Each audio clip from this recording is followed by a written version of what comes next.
Have you ever felt an inexplicable worry about the future? Not only about the overall environment of the future, but also about where your own personal path will lead, a kind of unexplainable anxiety in your heart?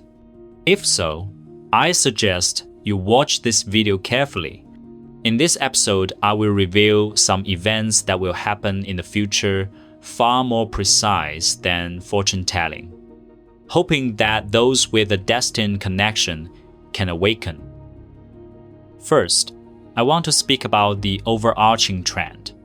Whether in the present or in the future, people must engage in cultivation. Without it, they simply cannot survive.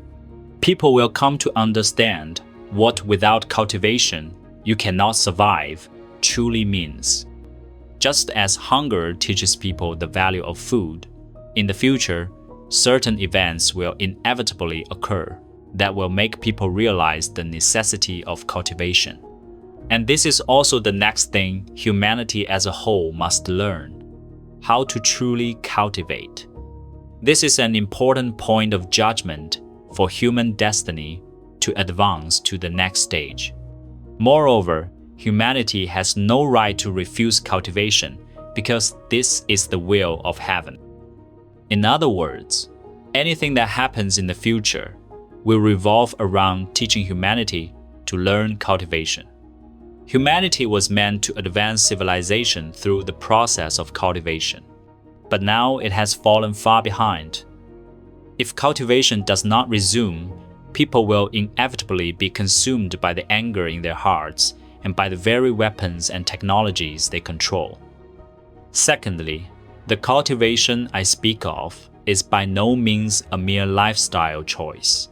It is not about chanting scriptures, praying, meditating, practicing mindfulness, or worshipping deities.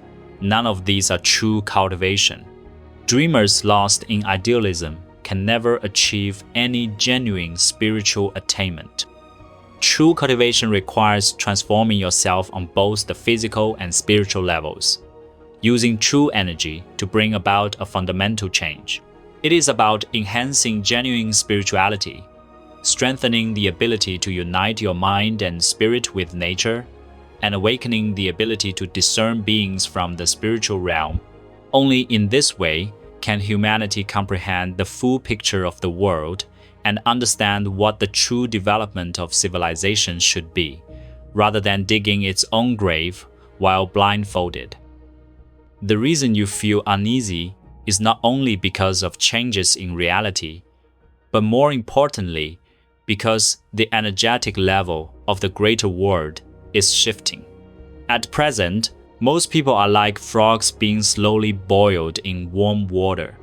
Only a portion of those who had some foundation in cultivation in their past lives have sensed this unease. For example, last year I would still help fans or seekers examine the energy field around their bodies, but this year I no longer do so. Do you know why? Because people's bodies have become increasingly unclean, with no idea how many spiritual entities are attached to them or how much of their life energy has been drained. And there is only one solution to this true cultivation. Here is an example. I have a friend who began cultivation only this year. He said he has a metaphysics master, and in the years following the pandemic, every time he met his master, the master would shake his head and say that his face carried black energy, not knowing what he had gotten himself entangled with again.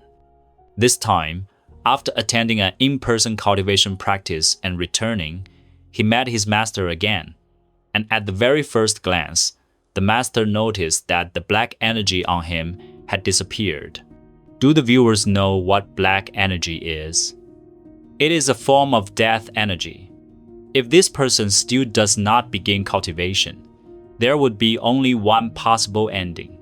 As I have mentioned in my previous videos, only that which can change the very essence of life can be called cultivation.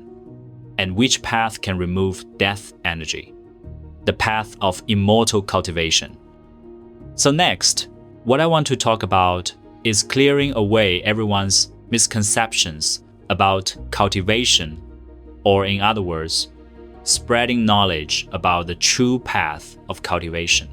Cultivation absolutely does not mean cutting yourself off completely from the secular world. If cultivation were defined in such terms, then 99.99% of people in the world would be unable to do it.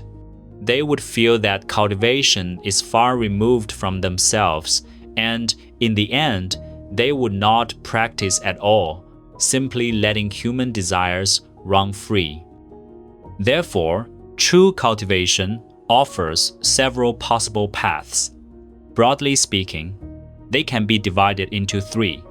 One is the universal path, suitable for all ordinary people.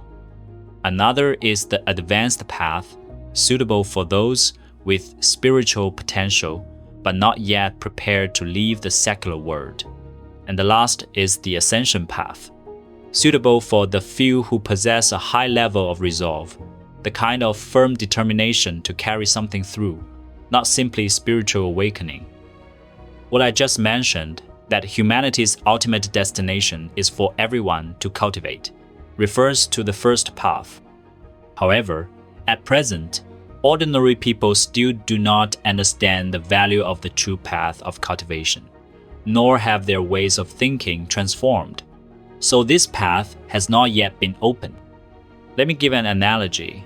People all know that food is precious. If you don't eat, you starve. So farming through the 4 seasons is necessary. No one questions the principle that only through effort comes harvest, and people wouldn't even dare complain if the yield were a little less. But at present, people's understanding of cultivation is far from reaching even this basic level. Simply put, people still don't understand what is truly precious about real cultivation, and they think it's nothing essential. So, if I were to say that everyone can start cultivating right now, there would surely be those who ask, then why don't you just hand it over directly? So for now, the only paths truly open are the latter two, and both require a certain level of understanding and awareness to follow. Whether you wish to refine your life or cultivate toward the heavens, it is too early to speak of such things without practice and experience. It is better to first become acquainted with what true cultivation actually is. So next, I will talk about several fundamental values of cultivation.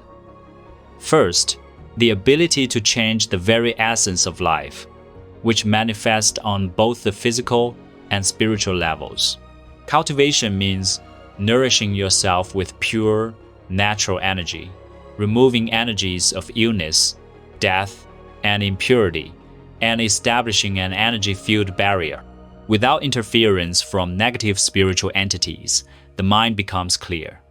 Thus, the body of a cultivator will have more vitality than that of ordinary people, and the soul will also be more awakened. Second is the ability to judge how to seek fortune and avoid misfortune, knowing where danger lies, where disasters are brewing, where it is safe, and in the future, where one can go and where one must not go. The value of this needs no further explanation. Third is extrasensory perception. Ordinary people rely on their 5 senses to understand the world, while cultivators can perceive an additional dimension and recognize a deeper layer of reality. Those who enjoy reading should understand well how valuable an information gap can be at critical moments. Fourth is the protection of the divine.